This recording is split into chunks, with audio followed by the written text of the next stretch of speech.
DLF phase 2 में गणतंत्र दिवस के मौके पर वार्ड पार्षद ज्योत्सना यादव के नेतृत्व में स्थानीय लोगों ने मूक प्रदर्शन किया। प्रदर्शन के दौरान लोगों ने माई क्लब माई राइट की तख्तियां हाथ में लेकर क्लब की मांग उठाई। पार्षद ज्योत्सना यादव ने कहा कि 35 साल बीत जाने के बाद भी यहां के लोगों को क्लब की सुविधा नहीं मिली। उन्होंने कहा कि यह कोई मांग नहीं बल्कि नागरिकों का अधिकार है। स्थानीय लोगों ने बताया कि क्लब की बिल्डिंग को निर्माण सामग्री का वेयरहाउस बना दिया गया है, जिससे सामुदायिक गतिविधियां पूरी तरह बंद है। इसलिए डीएलएफ से ये अपील करते हैं कि हमारे वार्ड के क्लब की बिल्डिंग का हैंडओवर हमें दिया जाए।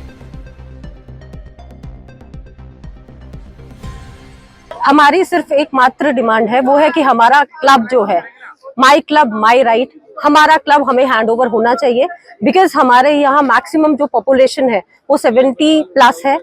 हम लोगों के पास यहाँ पर कोई भी ऐसा रिक्रिएशनल सेंटर नहीं है जहाँ पर लोग आकर बैठ सके, आपस में बात कर सके या अपने आप थोड़ा सा क्वालिटी टाइम स्पेंड कर सके। ये क्लब इसीलिए यहाँ पर बहुत जरूरी है और यहाँ पर जो लोग पहुंचे हैं उसका एकमात्र रीजन ये है कि हम सबको ये क्लब यहाँ चाहिए। क्लब की मांग अचानक से उठ रही है या कब से पहले से भी आप लड़ाई लड़ रहे हैं इसके लिए? इसके लिए बहुत पहले से हमारा जो प्रयास जारी है, ये अभी रिसेंट डिमांड नहीं है। इसके बारे में हाउस में भी जब हमारी हाउस मीटिंग हुई थी तो उसमें भी बताया गया था और ये जो है बहुत पहले से चली जा रही है और मुझे लगता है कि सून हम इसको अचीव कर पाएंगे। डेट ऑफ पोजीशन के समय भी क्या इस क्लब का जिक्र आप लोगों से किया गया? कब से रह रहे हैं आप यहाँ पर? हम यहाँ पर वैसे तो अगर बात की जाए तो 35 सालों से डीएलएफ में लोग रह रहे हैं, जिनको क्लब बोला गया था कि मिलेगा, अभी तक नहीं मिला है। और जो डेट है अभी तक कोई कंफर्म डेट हमें दी नहीं गई है। क्या कुछ कहना है अधिकारियों का जब आप उनके पास जाते हैं? उनका कहना यही है कि ये क्लब तो बनेगा, लेकिन कब बनेगा ये उन्हें नहीं पता। फिलहाल क्लब की जगह पर क्या किया जा रहा है? क्लब की जगह को जैसे आप देख सकते हैं वेयर हाउस के तौर पे यूज किया जा रहा है। यहाँ पर सारा बिल्डिंग मटेरियल जो डीएलएफ की कंस्ट्रक्शन होती है उसका सारा मटेरियल ये लोग यहाँ पर यूज कर रहे हैं इसको। और ये बिल्कुल फेज 2 के सेंटर में है। पार्किंग स्पेस यहाँ बहुत अच्छा है, तो जल्दी से क्लब बने तो लोग इसका बेनिफिट उठा सके। पार्षद मैं अभी 1 साल पहले ही बनी हूँ और ये जो डिमांड है ये 35 ईयर्स से ऑन पेपर्स है कि ये होना चाहिए। उम्मीद है कि जल्दी हम इसको अचीव कर पाएंगे। इंट्रोडक्शन दीजिए अपना।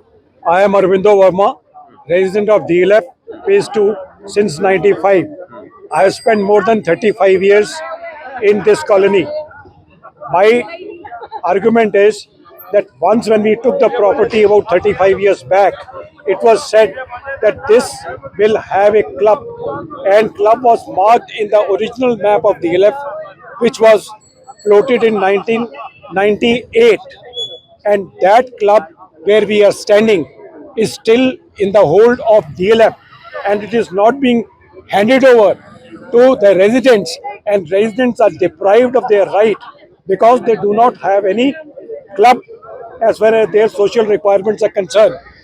We have taken this matter to higher authorities also, but DLF is so influential that they just don't let anything happen, and it is still lingering on from last 35 years, and residents are deprived. I want, by message should be going around by which the people are aware, and everybody should come together to have their right and get this club for the resident and social purpose, which is a welfare of the DLF2 as such. Sir ये ना 35 साल हो गए। 1990 में ये colony एक तरीके से बसने लग गई थी, 85 में कटी थी और 1990 से लेके आज 35 साल 36वां साल लगा हुआ है। ये विषय क्लब का नहीं है। जो हमारे राइट्स हैं, चाहे वो क्लब हो, चाहे वो पब्लिक हेल्थ सेंटर हो, चाहे वो स्कूल हो, जितने भी पब्लिक यूटिलिटी के स्पेसिस हैं अभी तक हैंडओवर नहीं है। डीएलएफ बहुत बड़ा बिल्डर है, हम जानते हैं इस बात को, लेकिन इतना बड़ा भी नहीं होना चाहिए कि रेजिडेंट्स के बेसिक इश्यूज को भूल जाए। और मैं ये कहते हुए साथ साथ एक बात और कहना चाहूंगा कि I am a proud DLF resident. DLF Hindustan की सबसे बड़ी रियल एस्टेट फर्म है और वो फैसिलिटी देती है, इसके लिए हमने अप्रिशिएट किया।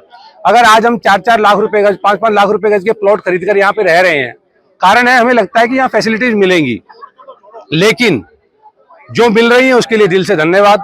जो मिसिंग है, हमारे संविधान ने हमें हक दिया है कि अपनी बात जरूर रखनी चाहिए, हम जरूर रखेंगे।